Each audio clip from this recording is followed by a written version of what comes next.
जो ये शायरी सुनाते हैं तब तुम लोग जो बातें करते हो ना बेटा, जैसे तुम लोगों की एज में, मुझे नहीं पता किसी ने तुम्हें समझाया कि नहीं समझाया, लेकिन मुझे ऐसा लगता है बीइंग अ टीचर ये मेरी जिम्मेदारी है मैं तुम लोगों को इस बारे में बता दूं थोड़ा सा, क्योंकि मैंने जीवन के कई पड़ाव तुमसे ज्यादा प्यार मोहब्बत ये किसी के प्रति लगाव इंटीमेसी ये बिल्कुल नेचुरल प्रोसेस है।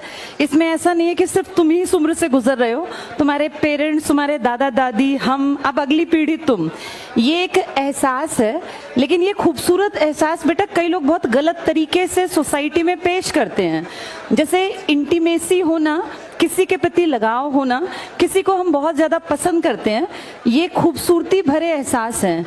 और जिसके अंदर प्यार है ना वो कभी गलत नहीं चल सकता बेटा, जिसको हम रियल में प्यार कहते हैं। प्यार का मतलब ये नहीं कि आप किसी के प्रति फिजिकली एक अट्रैक्शन फील कर रहे हैं। प्यार का मतलब है आप उस इंसान की खूबसूरती को महसूस कर रहे हैं और आप उसको एक अच्छा इंसान बनने में मदद कर रहे हैं। इंसान का मतलब होता है मानवता के लिए जीना, समाज के लिए कुछ बेहतर करना। तो असली प्यार वो है जो आपको आपका बेहतर वर्जन बना दे। आप जिस काबिल हैं, हर आदमी के अंदर ना कोई काबिलियत है। कोई भी लड़की किसी लड़के की लाइफ में अगर है या किसी लड़की की लाइफ में कोई लड़का है तो बेटा वो सही है या गलत, इस बात का अंदाजा इस चीज से लगाया करो कि उसके आने से तुम्हारे जीवन में क्या प्रभाव पड़ेगा। वो अगर तुम्हें गलत रास्ता दिखा रहा है या दिखा रही है, क्योंकि आजकल ये प्रॉब्लम सिर्फ लड़कों की नहीं है बेटा, कितने ही लड़के भी बेचारे इस तरह के गलत रिलेशंस का प्रभाव ये पड़ता है कि उन बेचारों की लाइफ स्पॉइल हो जाती है। मैं तो तुम दोनों के कैरेक्टर में दोनों को जज कर सकती हूँ। ये लड़कियों की भी जिम्मेदारी है बेटा, किसी के इमोशंस के साथ खेलना नहीं होता। किसी रिलेशन में अगर तुम आओ तो इस बात को मानो बेटा। अब देखो, बातचीत नहीं करो, ये बातें तुम्हारे माँ बाप कभी नहीं समझाएंगे जो गलत है। मेरी बेटी खुद भी बड़ी हो रही है, मैं अपनी बेटी को भी ये सलाह देती हूँ। तुम मुझसे बड़े हो इसलिए तुम्हें थोड़ा सा और डिटेल में बात कर रही हूँ। अपना जीवन साथी अपनी मर्जी से चुनना कतई गलत नहीं है। ये मैं तब कह रही हूं जब मैं खुद एक बेटी की मां हूं, और ये मैं उसको भी कहती हूं कि बेटा अपने आप को काबिल बनाना, इस काबिल बनाना कि अगर तुमसे जिंदगी में गलती हो भी जाए, कई बार ऐसा नहीं है, ऐसा बिल्कुल नहीं है कि इंसान गलती नहीं करता, हर इंसान गलती करता है। और बहुत पढ़े लिखे काबिल लोग भी कई बार जीवन साथी गलत चूज कर लेते हैं।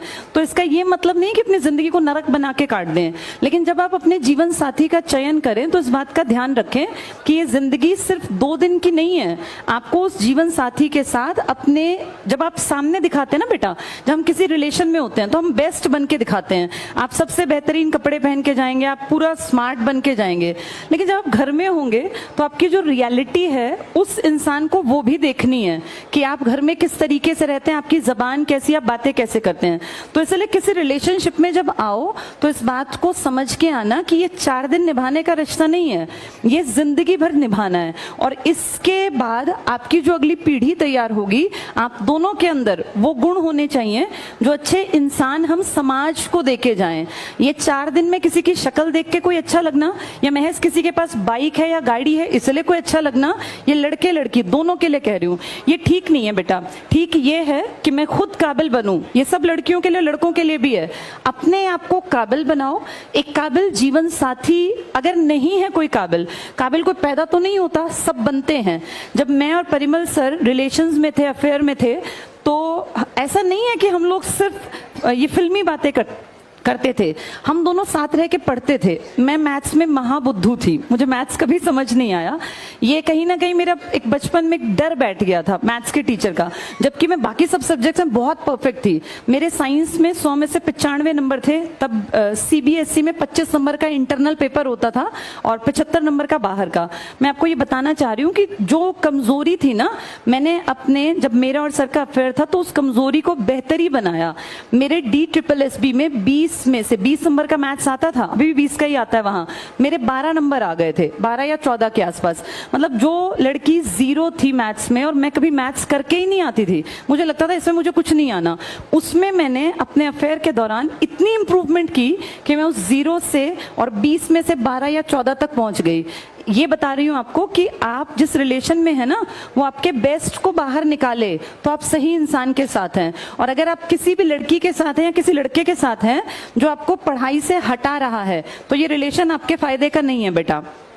कभी भी दो लोग जब एक रिश्ता उनके बीच में है तो उस रिश्ते में दोनों की बराबरी होनी चाहिए और वो दोनों का बेस्ट बाहर निकाले। ये लड़कों के लिए भी है बेटा। कई बार मैं देखती हूँ इस तरह के केसेस बहुत नॉर्मल है जिसमें लड़कियां जो हैं लड़कों का गलत तरीके से इस्तेमाल करती हैं, गिफ्ट्स लेती हैं, पैसे ले लेती हैं। मैं सिर्फ लड़कियों की बदनामी नहीं कर रही हूँ, लेकिन ऐसा भी है। ये तुम्हें भी देखना पड़ेगा कि हम जिस लड़की के साथ, और बेटा ये ना टाइम पास की चीजें नहीं होती, जिंदगी बार बार नहीं मिलती।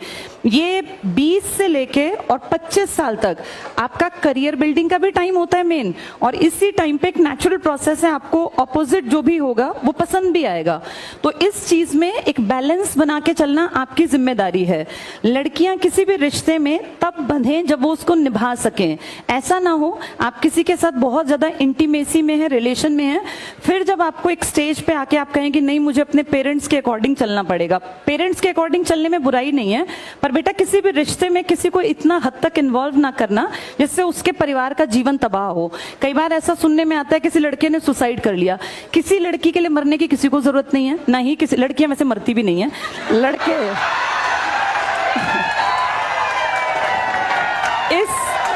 इस मामले में लड़के थोड़े ज्यादा इमोशनल हो जाते हैं बेटा। जैसे कई बार हम सोचते हैं कि लड़कियां इमोशनल हैं, लड़के भी बहुत इमोशनल होते हैं। और मैंने तो लड़कों को अपने लाइफ में हर रूप में देखा, पिता के रूप में, भाई के रूप में, हस्बैंड के रूप में, बेटे के रूप में। इसलिए मैं बता रही हूँ कि किसी के इमोशंस के साथ खिलवाड़ नहीं करना चाहिए। पहले ये कहानी सिर्फ लड़कों के बाट पर थी कि लड़के ऐसा करते हैं, लेकिन आज हम देखते हैं बहुत सारे रिलेशंस में लड़कियां भी गलत हैं। ये सबको मिलके समझना है। एक खूबसूरत रिश्ता वो है जिसमें बराबरी का एहसास हो, कोई किसी को बेवकूफ ना बनाए बेटा। ये विश्वास पे टिकती हैं चीजें, और ट्रस्ट दोबारा नहीं पैदा होता। किसी भी इंसान पे दोबारा ट्रस्ट नहीं होगा। जहां फेथ नहीं है वहां रिलेशंस नहीं बनाने चाहिए, वहां रिश्ते आगे नहीं बढ़ाने चाहिए।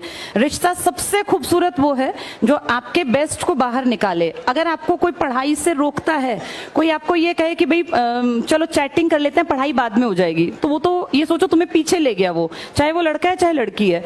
होना ये चाहिए कि तू अपने इतने चैप्टर तैयार कर, मैं अपने इतने चैप्टर तैयार करूं, इसके बाद टाइम मिला तो हम बात करेंगे, नहीं तो फिर हम कल और स्पीड बढ़ा के अपनी चैप्टर्स को पूरा करके फिर बातचीत कर लेंगे। तो इस चीज को समझना, ये तुम्हारी उम्र में ना ये सब चीजें फैसिनेटिंग लगती हैं कि पता नहीं ये क्या चीज है। और बेटा जिनकी गर्लफ्रेंड बॉयफ्रेंड नहीं है वो महा खुश हैं, उनको चाहिए पढ़े लिखे और आगे बढ़ें। ये कोई ऐसी चीज नहीं है कि जिसको हवा बना दिया जाए कि अगर हमारे पास कोई रिलेशन नहीं है तो हम पिछड़े हुए हैं, ऐसा बिल्कुल नहीं है। और ईश्वर ने ना आपके लिए जिसको चुना है वो आपको अपने आप मिल जाना है। बस आप अपने लक्ष्य पे फोकस रखो कि पढ़ना है, लिखना है, काबिल बनना है। All the best.